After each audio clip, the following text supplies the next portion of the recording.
படைப்பு, அழிவு, ஞானம் இவை அனைத்தையும் ஒரே சுவாசத்தில் தாங்கும் சக்தி பரமசிவன். ஆனால் இன்று நாம் பார்க்க போவது சாதாரண சிவனின் உருவம் அல்ல, பிரபஞ்சத்தையே ஆட்சி செய்யும் 5 முகங்களின் அற்புத தாண்டவம். பிரபஞ்ச சமநிலையின்மை. ஒரு காலத்தில் பிரபஞ்சத்தின் சக்திகள் சமநிலையை இழந்தன. திசைகளை காக்கும் தெய்வங்கள் பலவீனமடைந்தன. 4 திசைகளிலும் அசுரர்களின் கொடூரம் பரவியது. பூமியில் உள்ள உயிர்கள் பயத்தால் நடுங்கின. அப்பொழுது எல்லா வேதனையும் வேண்டுதல்களும் ஒரே ஆதாரத்துக்கு சென்றது, சிவனின் தியானத்துக்கு. 5 முகங்களின் பிறப்பு. சமநிலையை மீட்டெடுக்க சிவன் தன் உள்ளார்ந்த சக்தியை விரித்தார். பிரம்மாண்டமான ஒளி பிளந்தது. அதிலிருந்து வெளிப்பட்டது பஞ்சமுக சிவன். தத்புருஷ முகம், மனத்தின் ஆழத்தை காக்கும் சக்தி. அகோர முகம், தீயதை அழிக்கும் வன்மை. வாமதேவ முகம், கருணையின் வடிவம். சத்தியஜாத முகம், படைப்பின் ஆதாரம். ஈசான முகம், தூய ஞானத்தின் உச்சம்.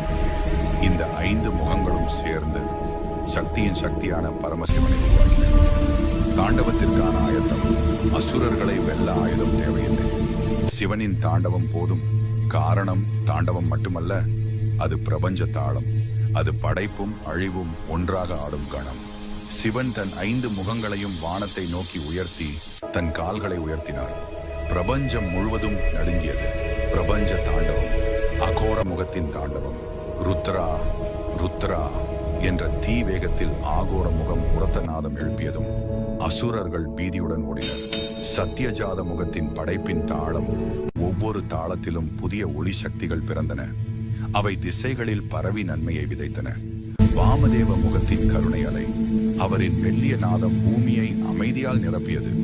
அசுரர்களால் அழிக்கப்பட்ட பகுதிகள் மீண்டும் மலர்ந்தன. தத்புருஷ முகத்தின் விரிசல் காற்று. அவரின் சுவாசம் காற்றாகி அசுர சக்திகளை தூரத்தே தூக்கி எறிந்தது. ஈசான முகத்தின் தூய ஞான ஒளி. இது சாதாரண ஒளி அல்ல, கோடிக்கணக்கான ஆண்டுகளுக்கு மனித குலத்தை காக்கும் ஞானத்தின் ஒளி. சிவனின் தாண்டவம் உச்சத்தை எட்டிய போது அசுரர்கள் ஒளி அலைகளில் கரைந்தனர். அமைதியின் பிறப்பு. அழிவு முடிந்த பின் பிரபஞ்சம் முழுவதும் அமைதி ஏற்பட்டது. திசைகளில் மறைந்திருந்த இருண்ட சக்திகள் அனைத்தும் அழிந்தன.